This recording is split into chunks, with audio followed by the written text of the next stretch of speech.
Olá pessoal, esse é o vídeo de fechamento da unidade MASP, em que a gente procura mostrar de uma forma resumida toda a sequência que foi vista, até para que facilite o alcance de uma visão mais sistêmica, mais ampla de toda a metodologia.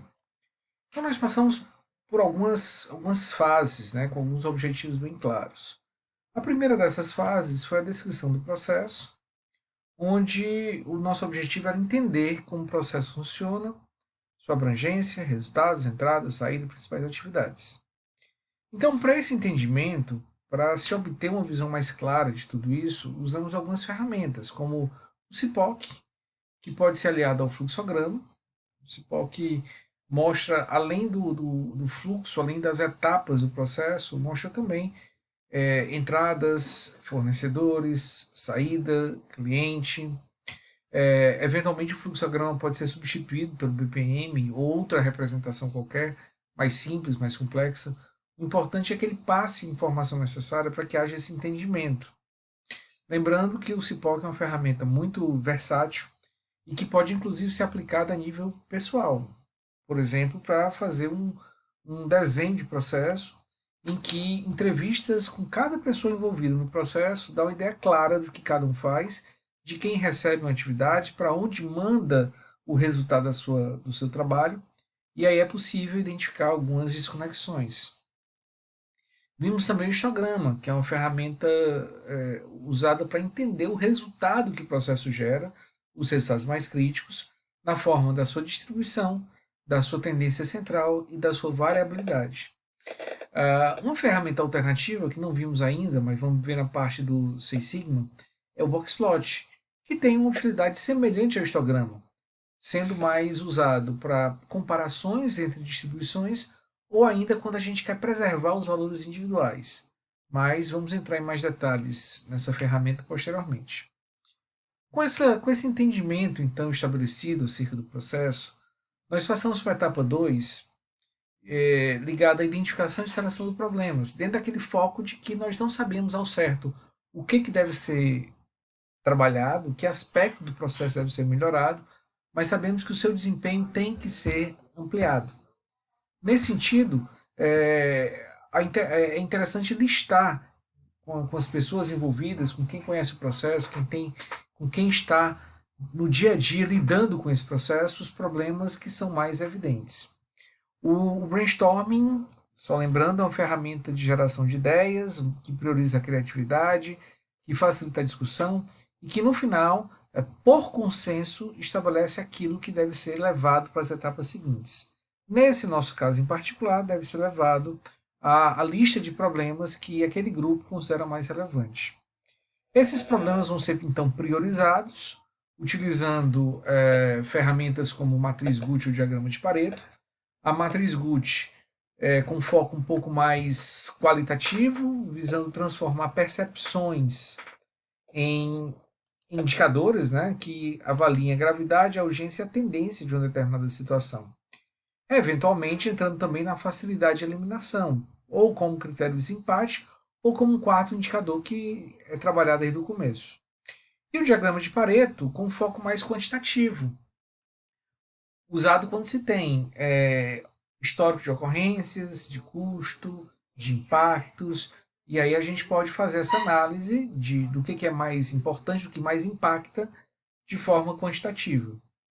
Nesse caso, o que se quer, a lógica que se usa, está vinculada à relação de Pareto, ao princípio de Pareto, que é o 80-20, ou seja, eu quero identificar 20% de problemas que impactam em 80% das perdas. Sairemos então do Gucci ou do Pareto com um pequeno conjunto de problemas prioritários que, se resolvidos, impactarão fortemente nas perdas que a empresa tem. A etapa 3, que finaliza esse momento, seria uma análise mais aprofundada desses problemas prioritários. O próprio Pareto nos dá uma indicação, o gráfico de tendências e o gráfico de correlação, que a gente vai ver também na parte 6 sigma, pode nos ajudar. O gráfico de tendências mostra qual é o comportamento ao longo do tempo de determinado indicador.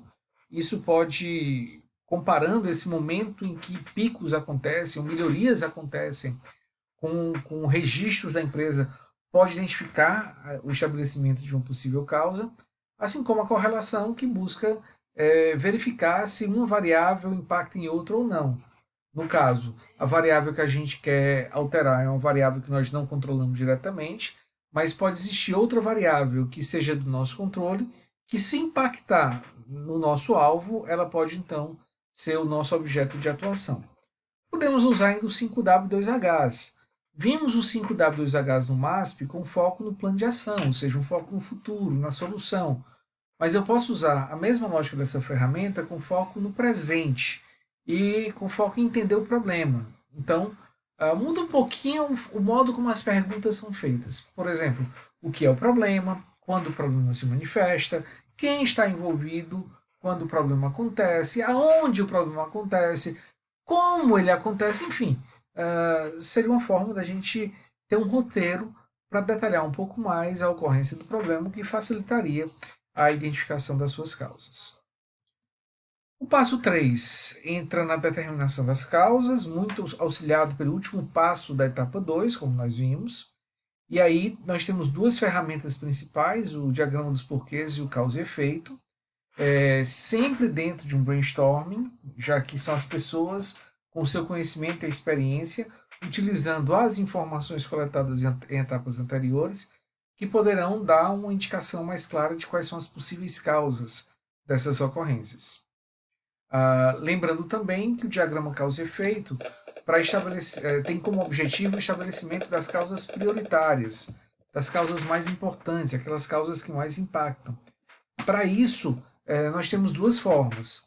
A primeira delas, em que nós vamos desdobrar esse diagrama até o último nível, chegando em causas terciárias, causas quaternárias, e depois pegando essas causas de último nível, aplicando uma ferramenta de priorização, ou ainda parando o diagrama causa e efeito nas causas secundárias, fazendo um teste de hipótese com essas causas secundárias, procurando identificar quais delas têm maior probabilidade, têm maior impacto na causa, tá? Que tem maior, esse impacto é mais provável, é isso que a gente quer determinar.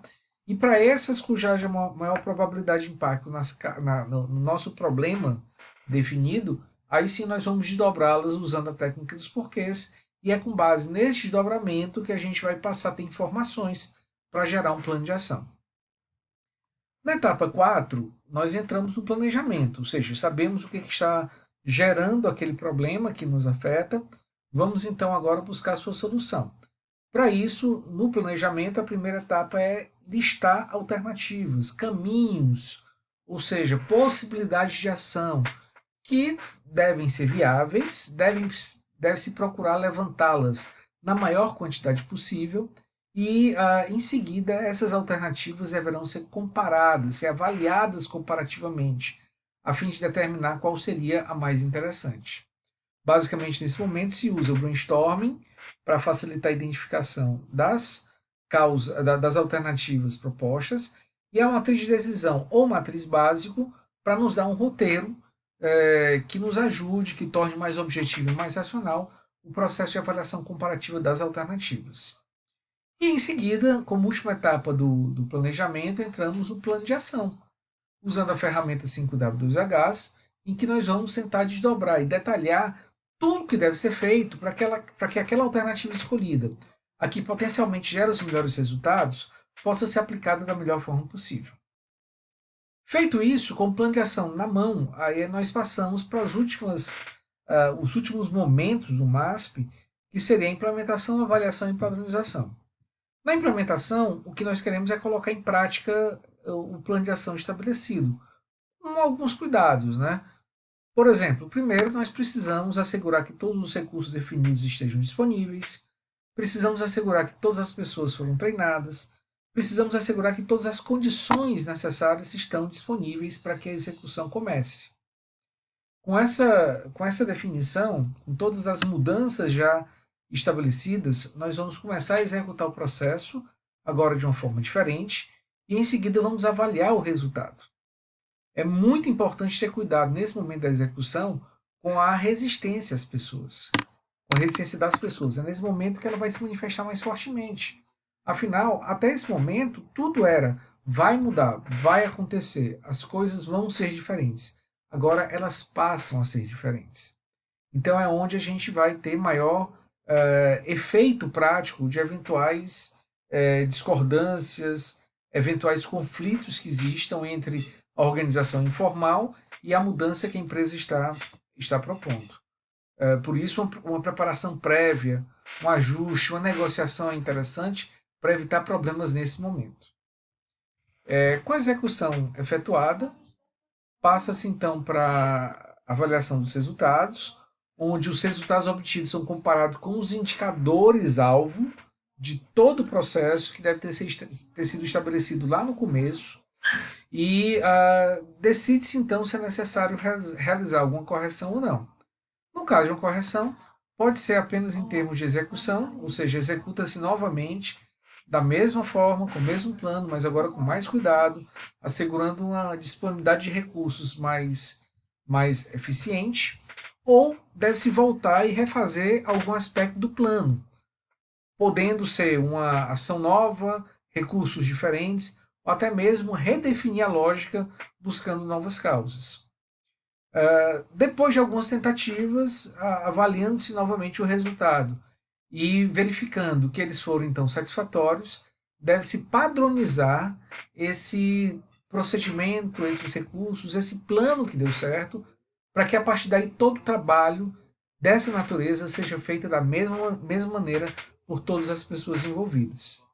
Algumas ferramentas importantes nesse momento são o mapa de indicadores, em que os itens de controle e verificação são definidos com a sua metodologia de cálculo, sua meta associada, a fonte de dados que deve ser estabelecida, a periodicidade de avaliação, fluxograma, que vai dar o passo a passo de como o processo deve ser executado, instruções de trabalho da mesma forma, o CEP, o controle estatístico do processo, como ferramenta de monitoramento do andamento do processo em relação a variáveis críticas, os índices de capacidade, que nos dão ideia de quanto melhoramos e se houve eventualmente algum desvio, é uma ferramenta que também pode ser utilizada de forma contínua, e o histograma, para comparar o resultado obtido com o do final, com o do início do processo, bem como fazer comparações sucessivas ao longo do tempo, frequentes, a fim de evidenciar alguma eventual degradação do processo.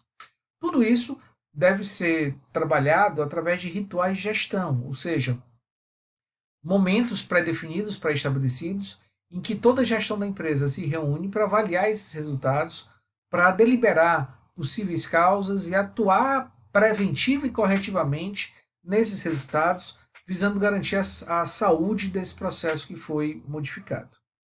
Então, de modo geral, esse é o MASP. Ficamos então, fico à disposição caso vocês tenham alguma dúvida. E o nosso próximo vídeo já vai abordar a nossa terceira unidade, que é a unidade voltada a 6 sigma. Obrigado pela atenção e entre em contato via torpedo, via WhatsApp, via e-mail, caso alguma dúvida persista.